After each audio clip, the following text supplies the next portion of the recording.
stay now in North America.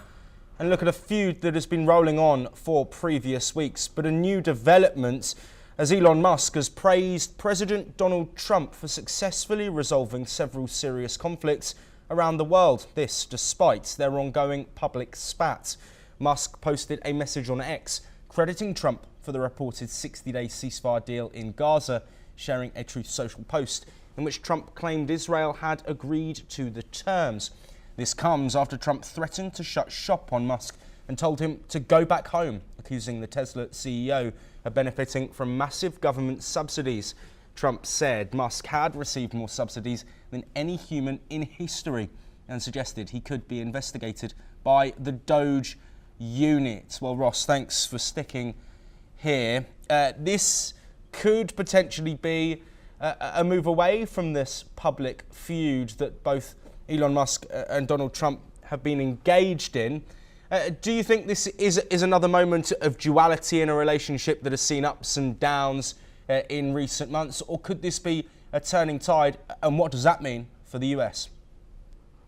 It's certainly possible that they could be patching up their relationship. President Trump is known for that. He sometimes does patch up relationships with people who he's had a feud with. A number of Republican senators come to mind, like Marco Rubio and Ted Cruz, who opposed Trump in 2016 and later on became big supporters of President Trump. But I think there's still going to be some tension between Musk and Trump, most notably around the One Big Beautiful Bill, which just passed the Senate and now is back in the House.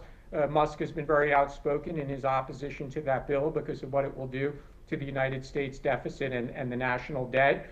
So there's still some reasons for clash between the two, but Trump has had a few foreign policy successes, and Musk is willing to praise Trump. That's just a factual-based analysis. Are they going to be buddies again? Not anytime soon, but it's certainly possible. Yes, and Ross, staying with this, of course, a relationship that broke down with provocative statements from either side, but clear rhetoric from Trump in the past couple of days, looking at those subsidies supporting Elon Musk's companies, and then talking about potential deportation. Do you think Musk is scared in this situation?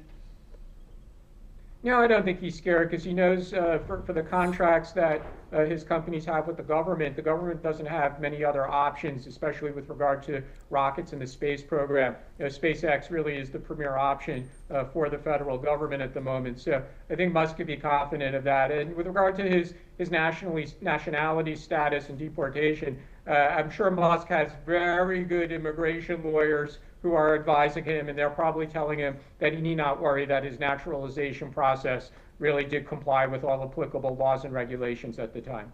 Yes, absolutely. Ross, we do have time for one more question on this. We've seen Elon Musk's influence over politics, a relationship that has broken down, but a Department of Government Efficiency which has been set up.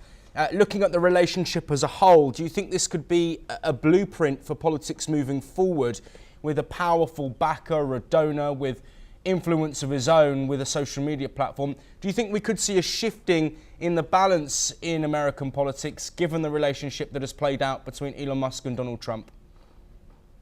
Well, I think we've already entered that phase because over the past 10, 15 years, the Supreme Court has made a number of decisions that really ended a lot of the restrictions on donations to political campaigns or associated committees that support candidates.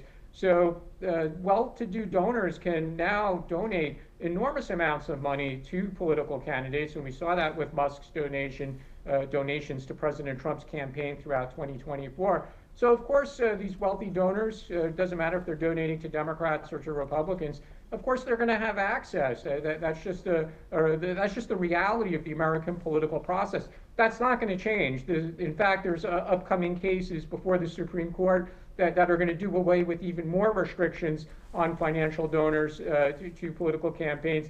So if anything, well-to-do donors are going to have even more access to political candidates going forward. Ross Feingold, as always, thank you ever so much for joining us and providing your insights on all of those topics US related. We are going to move on now. An exiled Tibetan spirit